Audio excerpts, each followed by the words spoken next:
வணக்கம். நான் ஒளிப்பதிவாளர் ஜேடி விமல். இது என்னுடைய 3வது படம். ஆனால் சாம் டேனியல் பற்றி கொஞ்சம் சொல்லிடுறேன் முன்னாடி. சாம் டேனியல் ஒரு 15 இயர்ஸாக எனக்கு தெரியும். ஆக்சுவலாக இது ரொம்ப லேட். அவருக்கு கிடைச்ச இந்த படம் வந்து ரொம்ப லேட்.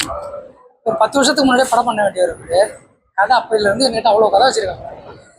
யாரடா ப்ரொடக்ஷன் கம்பெனி கொடுப்பான்னு ஓஞ்சி போயிட்டு ஒரு முடிவுக்கு வந்து நாங்களே ப்ரொடக்ஷன் கம்பெனி ஆரம்பிச்சு ஃபண்டிங்கில் இப்போ படம் பண்ணுறதுக்கு தயாராகிட்டோம். கண்டிப்பாக வந்து ஒரு நல்ல படமாக இது இருக்குங்கிறத எந்த தயக்கமும் வேண்டாம். ஏன்னாக்கா ஒரு யதார்த்தமான சப்ஜெக்டு, ஒரு ஊருக்குள்ளே நடக்கிற ஒரு கதை, அவ்வளோதான். ஒரு உண்மை சம்பவத்தை மையமாக வச்சு பண்ணியிருக்காங்க.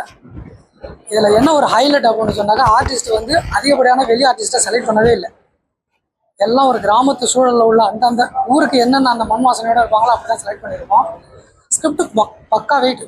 ஸ்கிரிப்டுக்கு வந்து இந்த ஸ்கிரிப்டை படித்தாலே தெரியும் உங்களுக்கு. அதை நாங்கள் சொல்லக்கூடாது. அவுட்புட்டு கண்டிப்பாக நீங்கள் பார்ப்பீங்க. சாம் டேனியல் ஜெயிக்கணும், அது மட்டும்தான் எல்லோருடைய எண்ணம். ஏன்னா எனக்கு இது 3வது படம் ஆயிடுச்சு. ஆக்சுவலாக அவருக்கு இது ஒரு 10 படம் அமைஞ்சிருக்கணும் இதோட, ஆனால் கிடைக்கல. பட் இப்போ இந்த சந்தர்ப்பத்தை யூஸ் பண்ணி கண்டிப்பாக வந்து அவர் இந்த படம் வெளில வந்துச்சுனாக்கா அவரை பிடிக்க முடியாது. ஏன்னாக்கா அவர் ஸ்கிரிப்ட் வச்சிருக்கிற ஸ்கிரிப்ட் எல்லாம் எனக்கு தெரியும். அதனால் கண்டிப்பாக இது ஜெயிக்கும்.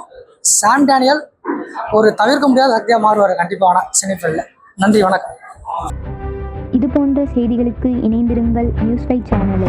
இந்த வீடியோ உங்களுக்கு பிடிச்சிருந்தா ஷேர் பண்ணுங்கள்.